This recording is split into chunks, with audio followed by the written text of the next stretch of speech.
Il s'est tenu à Kinshasa le jeudi 3 avril 2025 sous le haut patronage de la ministre d'État, ministre des Affaires foncières, l'atelier de validation du projet du plan foncier national.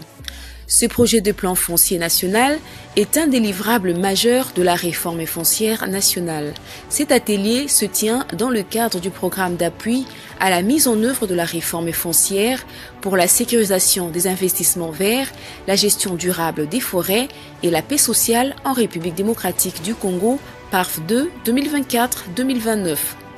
Dans son mot d'accueil, Dieudonné Ngouassi Akilimali, coordonnateur de la CONAREF, a déclaré que ce programme ne peut pas normalement connaître une transition vers l'étape de la mise en œuvre des actions prioritaires en l'absence d'un plan foncier national dont l'articulation et l'économie feront l'objet des échanges.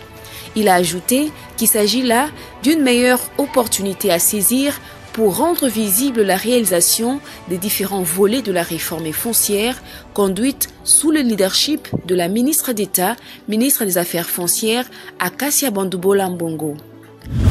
Balega Zamuziko Stanislas, directeur chef de service du cadastre foncier, a au nom du secrétaire général affirmé que ce plan foncier national au niveau de l'administration foncière va guider les actions de chaque direction et de toutes les circonscriptions foncières du pays.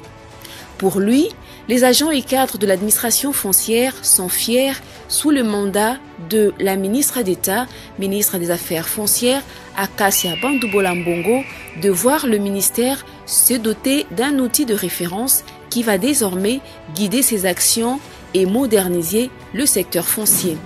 Dans son allocution d'ouverture, son Excellence Madame la ministre d'État, ministre des Affaires foncières, Akacia Bandoubola Mbongo, a révélé que la mission consiste à faire avancer ce processus jusqu'à ce que la politique foncière nationale soit consacrée dans un instrument juridique afin d'obtenir son caractère contraignant. Elle opte pour une approche holistique de rélecture en vue de garantir l'harmonie de tous les documents et projets des textes inhérents à la réforme foncière. La patronne des affaires foncières a fait savoir aux participants que le principe de la propriété exclusive, inalléable et imprescriptible doit être impérativement respecté dans tous les textes juridiques sur la réforme foncière en cours et toutes les options qui ne cadrent pas avec ce postulat doivent être simplement écartées.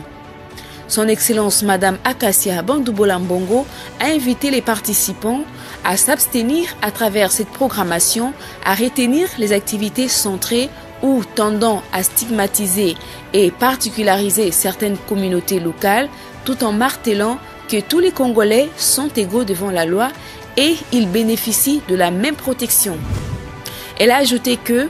la programmation des activités en rapport avec la décentralisation de la gouvernance foncière devra être concentrée aussi au niveau des provinces afin d'éviter la pléthore des règles de gestion et celle des autorités compétentes au niveau local. Elle a fini son allocution en remerciant les députés nationaux et sénateurs qui ont accompagné jusqu'à ce jour le ministère des Affaires foncières dans le processus de la réforme foncière.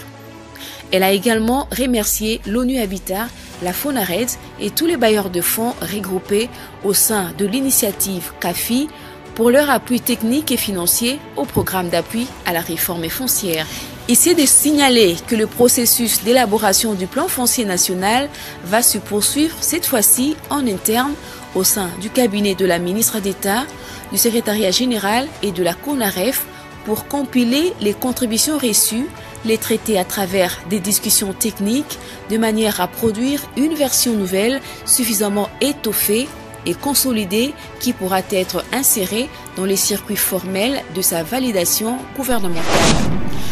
Pour la République démocratique du Congo, ce plan foncier national est un outil stratégique de programmation qui permettra d'avancer cette fois-ci de manière méthodique et planifiée dans la mise en œuvre de priorités retenues par le gouvernement dans le secteur. La terre pour nous unir et non nous diviser, la terre pour nous nourrir et non nous affamer, la terre pour nous enrichir et non nous appauvrir.